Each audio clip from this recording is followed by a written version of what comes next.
ঈদ মানেই আনন্দ। যদি হয় ঈদুল আজহা তাহলে তো কোনো কথাই নাই, ত্যাগেই সুখ প্রকৃত সুখ। তো ভোগে সুখ নাই, ত্যাগেই সুখ বেশি। আমি মোহাম্মদ জাহাঙ্গীর আলম পারভেজ আপনাদের আজকে ভেড়ামারা চাঁদগ্রাম ঈদগাহ ময়দানে যাইতে যাইতে আপনাদের অনেক কিছুই দেখাবো। 3 নম্বর সেই ভাইরাল ব্রিজ সহ অনেক কিছুই আছে, নামাজ পড়া থেকে শুরু করে গোরস্থানের ভেতরে পর্যন্ত আছে, আপনারা দেখতে থাকুন। তো আসলে আমাদের 3 নম্বর ব্রিজটা এর আগেও বারবার সাজানো হয়েছে। তো এই কমিটি যারা নতুনই এসেছে তারাই মূলত এই কমিটিটা, এই ব্রিজটাও নতুন হয়েছে, কমিটিটাও নতুন, তারপরেই কিন্তু ব্রিজটা সাজানো হয়। আপনারা সাজানোর দেখেছেন, যারা বাইরে থাকেন, ভেড়ামারার বাইরে বিশেষ করে প্রবাসে থাকেন, তারাই দেখতে চাই। আর এই যে আমাদের মিন্টু ভাই দেখেন অনেক পাপড় নিয়ে এসেছে। ঈদগাহ ময়দানের সামনেই চলে এসেছি, আসার পথেই পাপড় সহ বিভিন্ন রকম খাদ্যদ্রব্যাদি এই মেলাতে থাকে।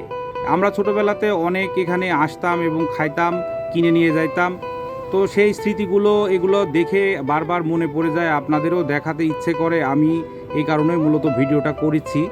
তো আপনারা কেমন ঈদ কাটালেন কমেন্টে অবশ্যই জানাবেন। আমাদের চাঁদগ্রাম ইউনিয়নের সেই বিখ্যাত ঈদগাহ ময়দানে অনেক মানুষের আগমন ঘটবে এবং অনেক মানুষ একসাথে নামাজ পড়বে। যদিও আবহাওয়াটা অনেক ভালো ছিল, আমরা ভেবেছিলাম যে আবহাওয়াটা অনেক খারাপ হয়ে যাবে। এই যে ঈদগাহ ময়দানের ভিতরে চলেই আসলাম, পরিবেশটা সেই সুন্দর, সুশৃঙ্খলভাবেই কিন্তু নামাজ হয়েছে, কোনো রকম বিভ্রান্ত এবার ঘটেনি।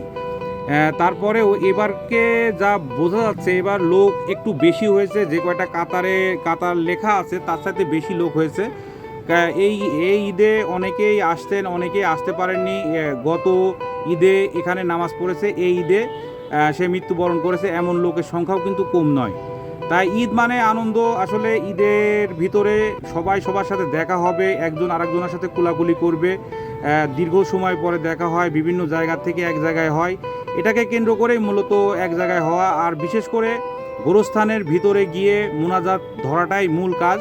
বাবা মায়ের কবর সহ আত্মীয় স্বজনের অনেকেরই কবর থাকে, যায় যেখানে জিয়ারত করতে আসাটা একান্ত জরুরি।